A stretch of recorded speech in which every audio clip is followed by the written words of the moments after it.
Hi students, I hope आप सब ठीक होंगे और आपकी तैयारी अच्छी चल रही होगी। तो एक और क्वेश्चन इंटरेस्टिंग सा आया। ये बहुत ट्रिकी क्वेश्चन है, तो ध्यान से समझना।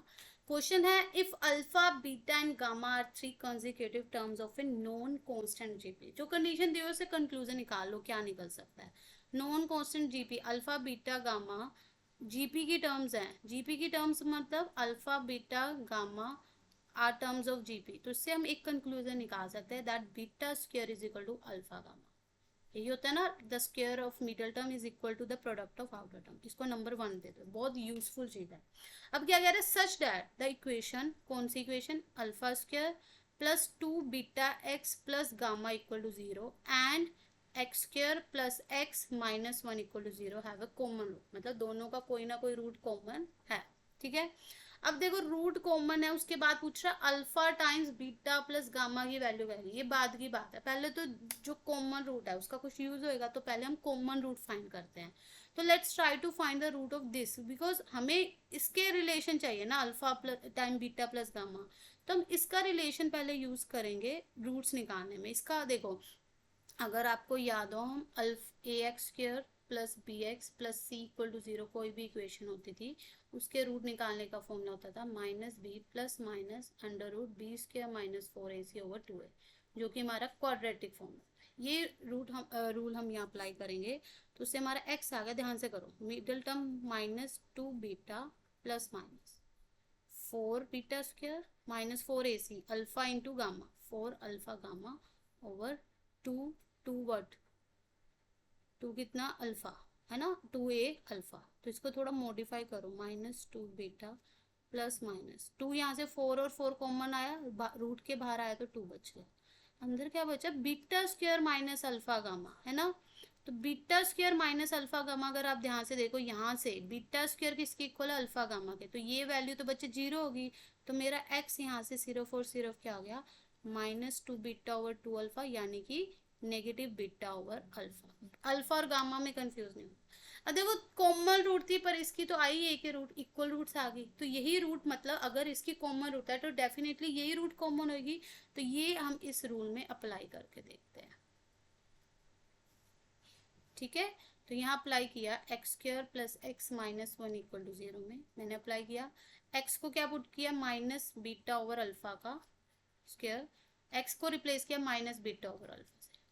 ठीक है, क्या बना, beta square over alpha square minus beta over alpha minus 1 equal 0। LCM आप स्क्वायर अल्फा स्क्वायर लिख सकते हो, है ना। Alpha square beta square minus alpha beta minus alpha square equal 0। तो ओवरऑल मेरे पास ये रिलेशन आ गया अभी के लिए। ठीक है, पर देखो जो चीज गिवन है यूज करो। यहाँ पर जो बीटा स्क्वायर है उसको मैं लिख सकती हूँ अल्फा इंटू गामा, यस। तो use 1, alpha into gamma minus alpha beta minus alpha. ठीक है, मैंने क्या किया, जो भी मेरे पास नेगेटिव टर्म थी उसको उधर ले, अल्फा बीटा प्लस अल्फा, है ना। तो अल्फा से अल्फा कैंसिल हो गया, तो मैं कह सकती हूँ जो मेरा गामा है वो क्या आ गया, अल्फा प्लस बीटा। आया कि नहीं आया, उसको नंबर 2 नंबर। ये बहुत इंपॉर्टेंट रिजल्ट आया हमारे पास उसको मॉडिफाई करने से। देखो यहाँ तक मेरा ठीक था, इसके बाद बीटा स्क्वायर की वैल्यू अल्फा गामा पुट की, फिर नेगेटिव टर्म्स उधर लेके जो चीज कॉमन आए दोनों में से अल्फा कॉमन आ रहा, कैंसिल हो गए, तो गामा की वैल्यू अल्फा प्लस बीटा आ गई। ठीक है, अब देखो पूछा क्या गया था वो निकालते हैं, alpha time beta plus gamma. इसको एक्सपैंड करो, alpha beta plus alpha gamma. देखो अल्फा गामा फिर से वही इक्वेशन 1 यूज होगी, वो तो क्या होता है बीटा स्क्वायर। ठीक है, जिस अकॉर्डिंग अब दोनों में से बीटा कॉमन आया, बचा क्या, अल्फा प्लस बीटा। अब यहाँ से 2 यहाँ पर यूज हो गया, अल्फा प्लस बीटा क्या है, गामा। तो आपका आंसर आना चाहिए beta into gamma. Beta gamma की ऑप्शन देखो क्या है, ऑप्शन। थोड़ा ट्रिकी है, मॉडिफाई करना पड़ा। देखो दो रूल यूज हुए, ये मेजर 1 और ये 2। ठीक है, ये दो रूल यूज हुए, और कॉमन रूट थी तो हमने एक रूट एक ही आ रही थी उसी को उसमें पुट कर। ठीक है, तो खुद से भी ट्राई करना, ये क्वेश्चन अच्छा क्वेश्चन था। हमारा फाइनल आंसर आया beta times gamma. Hello students, so let's discuss another question from the chapter sequence and series. Okay, so here we have A, B, C, B in GP. तो A, B, C अगर GP में है तो हम GP की term कुछ इस तरह से ले लेते हैं। A तो आपका A ही है, B को हम AR ले लेते हैं, C को हम AR स्क्वायर ले लेते हैं। ठीक है, क्योंकि ये GP में है तो A, AR, AR स्क्वायर। ठीक है, where a is non zero and r from zero, ये इंपॉर्टेंट कंडीशन है, that r lying between 0 to 1/2। ठीक है, अब आपको दे दिया 3a 7b and 15c, 3a 7b and 15c, ये किस में, AP में। देखो ये तीन चीजें याद रखो, अगर कोई भी 2-3 रूल याद रखो कि अगर मैं ABC की जगह XYZ ले रही हूँ, अगर ये AP में होते हैं तो बीच वाले का डबल आसपास के सम के इक्वल होता है, और यही अगर GP में होते हैं तो बीच वाले का स्क्वायर आसपास के प्रोडक्ट के इक्वल होता है, तो ये ध्यान रखना। तो यहाँ पर अब ये AP में है तो बीच वाले का डबल, पहले तो ABC की वैल्यू रिप्लेस कर लो, A तो A ही था, B क्या था AR, तो ये हो गया 7AR, C क्या था AR², ये हो गया 15AR। ठीक है, अब अगर ये AP में है तो बीच वाले का डबल 7 × 2 14AR इक्वल टू आसपास वालों का प्रोडक्ट 3A + 15AR²। ठीक है, अगर आप ध्यान से देखो दोनों में से A कैंसिल हो रहा है, तो आपकी जो क्वाड्रेटिक बन रही है किसमें, R में।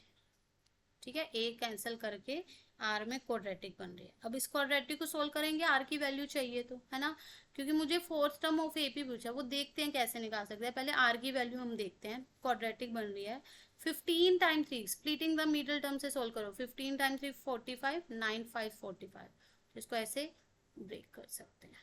ठीक है, सो 9 3 एंड R 5R - 3 -1 कॉमन, क्योंकि ये फैक्टर सेम चाहिए, तो फैक्टर्स आ गए 5R - 3 3R - 1। ठीक है, तो उनसे वैल्यूज क्या आ गई, दोनों फैक्टर्स आ गए। अगर 5R - 3 फैक्टर है तो R क्या हो गया 3/5, और इधर से R क्या हो गया 1/3। बट अगर आप देखो R के ऊपर कंडीशन गिवन थी, R should be in between 0 to 1/2, R के ऊपर कंडीशन थी कि 0 से 1/2, 1/2 भी हो सकता है पर इसी के बीच में होना चाहिए, तो इसका मतलब जो ये वैल्यू है वो 1/2 से बड़ी होगी, तो ये होगी रिजेक्ट। ठीक है, तो हमारा R फाइनली कितना आ गया 1/3। ठीक है, देखो अगर ये AP की फर्स्ट, सेकंड, थर्ड और फोर्थ टर्म थे, कौन से, 3A 7AR 15AR², मुझे फोर्थ टर्म निकालना है, तो मुझे फोर्थ टर्म ये पता है कि थर्ड टर्म में D ऐड करके आता है, ये तो पता है। अब D कहाँ से निकालेंगे, D हमेशा क्या होता है, difference of second term minus first term, तो ये होगा 7AR - 3A, इसमें पुट करो A4 = A3 क्या आपका 15AR²। ठीक है, और D क्या है ये 7AR - 3A। देखो पूरे में से पहले तो A कॉमन ले लो, बचा क्या 15R² + 7R - 3। ठीक है, ये बचा। अब इसमें आपको R की वैल्यू सब्स्टिट्यूट करनी है, R की वैल्यू 1/3 आई, 1/3 का स्क्वायर 1/9 + 7/3 - 3, तो यहाँ से आया 5/3। A 5 + 7 12/3 - 3, तो ये आ गया A time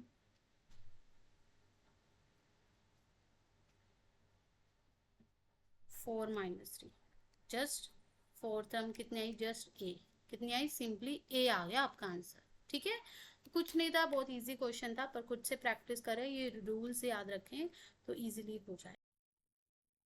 Hello students, so let's start another question. Let's discuss this one. This is given as if three distinct numbers A, B, C are in GP. GP में है तो पहला रूल क्या होता है कि अगर A, B, C GP में आ जाते हैं तो क्या मतलब B² must be equal to AC, ये पहला रूल लगा लो, बीच वाले का square equal to the product of outer terms. ठीक है, एंड द इक्वेशंस, कौन सी equation, AX² + 2BX + C = 0 and another is, यहाँ लिख देते हैं DX² + 2EX + F = 0, इनका क्या है common rule, have a common rule. ठीक है, सो अब देखो, अब ये तो कंडीशन दे दी, उसके बाद इनके बीच में जो ये कॉन्स्टेंट्स दिख रहे हैं ना ABCDEF, इनके बीच में रिलेशन क्या, अगर आप ऑप्शन देखो कि इनके ये AP में है, इनकी रेशो GP में है या AP में है, वो देखना है। तो हमें जो कंडीशन दिया ना पहले हम उसी का यूज करते हैं। ठीक है, पहली तो ये कंडीशन है कि ये GP में है, वहां से ये रूल आया। दूसरा इन दोनों के कॉमन रूट है, कॉमन रूट निकालने के लिए पहले इसका रूट निकालते हैं, फिर उसको उसमें पुट करके देखते हैं, इसको थोड़ा मॉडिफाई करेंगे। अब कुछ दिया हुआ है, जैसे B है, अगर B² AC है तो B क्या हो गया, √AC आया कि नहीं आया, है ना, वो यहाँ पर b को लिख सकते हैं 2√AC x plus c equal to 0। अगर आप थोड़ा इसको ऑब्जर्व करोगे, ये √AX प्लस 2√A इन x into √C plus √C square, यहाँ पर भी इसका स्क्वायर इक्वल टू 0। तो यहाँ से आप कह सकते हो कि ये जो एक्सप्रेशन बन रही है वो क्या बन रही है, √AX प्लस √C का होल स्क्वायर बन रही है ना, इक्वल टू 0। अगर स्क्वायर 0 तो मतलब टर्म भी 0 ही, तो √AX plus √C equal to 0। X क्या आया यहाँ से, -√C। ये बहुत इंपॉर्टेंट वैल्यू, एक ही रूट आई, एक ही रूट आई, ठीक है। अब जो एक रूट आया आपको दिया होता है इन दोनों का कॉमन रूट है, इसका मतलब ये जो वैल्यू ऑफ एक्स है वो इस इक्वेशन को सेटिस्फाई करेगी, ठीक है। यहाँ पर पुट करना शुरू कर दो, इसका मतलब d minus c by a square plus 2e, letters ध्यान से रखो, minus c by plus f equal to c, ठीक है। देखो रेशियो अगर आप देखो d by a, e by b, f by c, इनका कुछ रिलेशन बन सकता है, ठीक है। तो पहले इसको सिंप्लीफाई करो, d into c by a plus 2e into minus minus हो जाएगा यहाँ पर, ठीक है। इधर थोड़ा चेंज, माइनस पहले कर दो ध्यान से, -2e into √C by a plus F. अगर मैं पूरी इक्वेशन को c से मल्टीप्लाई कर दूँ, मतलब अगर मैं c कॉमन ले लूँ यहाँ से, इसको मैं मॉडिफाई करके लिख सकती हूँ। अगर मैं ऊपर नीचे √C से मल्टीप्लाई करूँ, इधर क्या बचा c, इधर बन गया √AC प्लस f।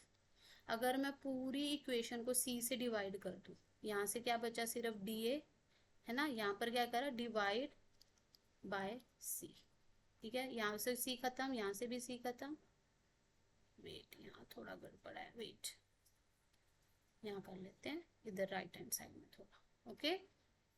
इधर कंटिन्यू कर रहे हैं, d बाय a बचा, c से डिवाइड करने से इधर 2e बाय √AC, अगर देखो रिप्लेस कर सकते हैं किससे, b से, और इधर c से डिवाइड किया, यहाँ तो 1 था कुछ नहीं था, तो f बाय c आ गया। अब देखो पॉजिटिव टर्म मैं उधर लिखूंगी, d by a plus f by c is equal to 2e by b, है ना। अगर आपको ये रूल याद है, एक रूल हमने पढ़ा हुआ है कि अगर x y g AP में है, इसमें AP में, तो बीच वाले का डबल आसपास के सम के इक्वल होता है। यहाँ पर एक का डबल दो के सम के इक्वल है, इससे मैं कंक्लूजन निकाल सकती हूँ दैट d बाय a और बीच वाली टर्म क्या होगी, e बाय b और f बाय c किस में है, AP में। ये रूल से, ठीक है, जिससे आपका कौन सा ऑप्शन ठीक आ रहा है, ऑप्शन ए ठीक आ रहा है, ठीक है। जो कंडीशन दी है मैंने कुछ अलग से चेक नहीं करा, मैंने APGP मेरा जो कंडीशन दी हुई थी उसी को यूज किया, उसी से मॉडिफाई करके मेरे पास ऑप्शन आ गई, option A, okay. Thank you. Hello students, so let's discuss another question from the topic sequence and series. बहुत अच्छा क्वेश्चन है, क्वेश्चन रीड करते हैं।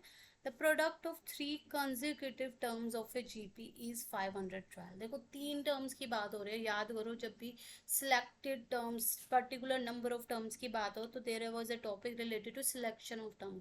तो जब भी 3 टर्म्स की बात हो तो वहाँ पर 3 टर्म्स ऑफ जीपी हम किस इस तरह से लेट करेंगे, a by r, a r, ठीक है।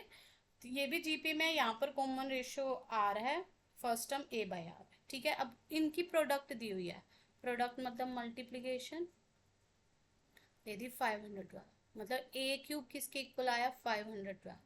अब 512 को भी मैं किसके क्यूब लिखने की कोशिश करेंगे ताकि वो ए की वैल्यू आ जाए, 512 is nothing but cube of 8। तो यहाँ से मेरे पास ए कितना आ गया, 8, ए कितना आ गया, 8 आ गया। अब देखो नेक्स्ट कंडीशन कहता है, if 4 is added to each of the first and the second of these term, मतलब 3 में से पहली और दूसरी में अगर 4 ऐड करो, देखो एक तो 8, नाउ ए इज 8 तो 8 बाय आर। अब इसमें 4 कर दो, 8 प्लस 4 और ए 8 आर। अब ये जो है एक्सप्रेशन ये किस में है जी, एपी में, ये किस में है अब एपी में।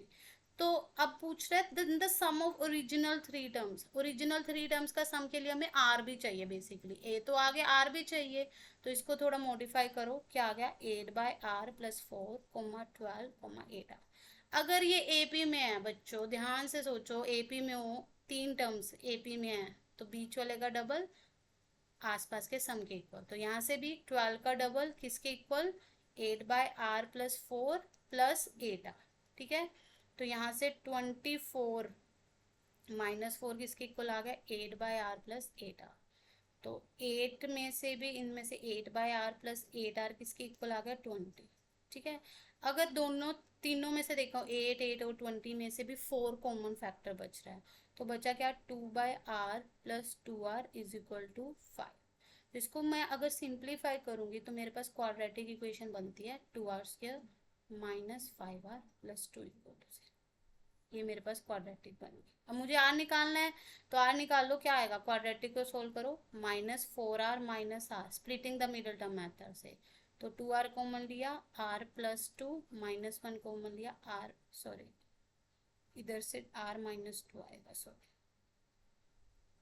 ठीक है, r-2, यहाँ से -1 r-2। तो फैक्टर्स आपके बन गए r-2 और 2r-1। जब इनको सोल्व करेंगे आर की दो वैल्यूज आ रही है, एक आ रही है 2, एक आ रही है हाफ। देखो दोनों वैल्यू जब ऐसे टॉपिक होते हैं ना, दोनों वैल्यू से फर्क नहीं पड़ता सीक्वेंस में, तीनों टर्म एक इंक्रीजिंग और एक डिक्रीजिंग ऑर्डर में आ जाती है। तो यही अगर आप इसको इसमें पुट करो, ए की वैल्यू और आर की वैल्यू को, तो मेरे पास एक्सप्रेशन, मेरे पास जो टर्म्स है वो किस तरह से आ गई, ए 8 था, 8/2 4 8, सॉरी यहाँ लिख लेते हैं, टर्म्स मेरे पास आ गई, अब टर्म्स आ गई, यहाँ पर ध्यान से देखो 8, ठीक है, 8/4 8 और 8 × 2, तो ओवरऑल टर्म्स आ गई 4 8 60, है ना, 2 से मल्टीप्लाई करें। अब इनका सम क्या है, 4 + 8 + 16, सिंपल। सम देखो ध्यान से कितना आ गया, 28। इजी था ना, सम 28 आ गया। देखो ये टॉपिक ध्यान होना चाहिए कि 3 टर्म इस तरह से सिलेक्ट करने, अगर आप AR लेते तो यहाँ पर ए नहीं आता, आर भी रहता, तो वहां पर confusion. Hello students, I hope आप सब ठीक होंगे। तो एक और इंटरेस्टिंग क्वेश्चन डिस्कस करते हैं। कुछ क्वेश्चन होते हैं ना जो देखने से बहुत टिपिकल लगते हैं, डिफिकल्ट लगते हैं, but when you start doing that question तो काफ़ी इजी हो जाता है ना। तो उसी में से एक क्वेश्चन ये ऐसा है, that alpha and beta be the roots of the quadratic equation. Quadratic equation क्या दी हुई है, x² sin theta -x bracket sin theta cos theta +1 plus cos theta = 0 where theta is between 0 to 45, है ना, and alpha is less than beta. And आपसे पूछा क्या गया है, ये देखो आपसे पूछा गया है summation n = 0 to ∞ alpha power n + -1 whole power n over beta power n, ये पूछा गया। ठीक है, मतलब अल्फा बीटा हमें पता होंगे तभी निकाल पाएंगे, और अल्फा बीटा क्या, इसके रूट्स, इसका रूट देखो सोल्व करना है। तो मेथड तो बहुत है, पर अगर थोड़ा ध्यान से स्मार्ट वर्क करो, अगर मैं इसको ओपन कर लूँ ब्रैकेट को, ठीक है, -x + cos थीटा। अब ग्रुपिंग करो, पहली 2 टर्म्स और नेक्स्ट 2 टर्म्स, तो इसमें से x और sin थीटा कॉमन आ रहा है, बचा क्या, x - cos थीटा। अगर यही सेम फैक्टर चाहिए तो मुझे -1 कॉमन लेना पड़ेगा, x - cos थीटा। तो फैक्टर्स मेरे पास आ गए x - cos theta times x sin theta -1।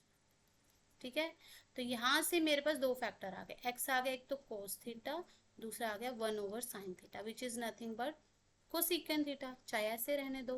तो मतलब मेरा जो अल्फा है उसको मैं cos थीटा ले सकती हूँ, साइन को मैं 1/sin थीटा को बीटा।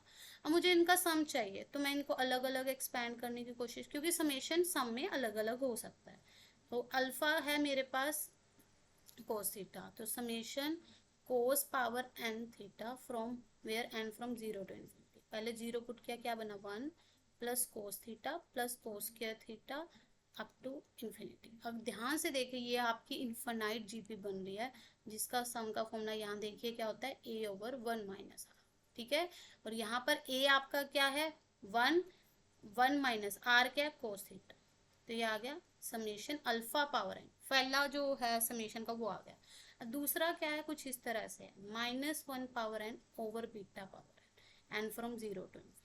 ठीक है, देखो बीटा 1/sin थीटा, बीटा क्या है 1/sin थीटा, तो मैं लिख सकती हूँ 1/बीटा क्या हो गया, sin थीटा।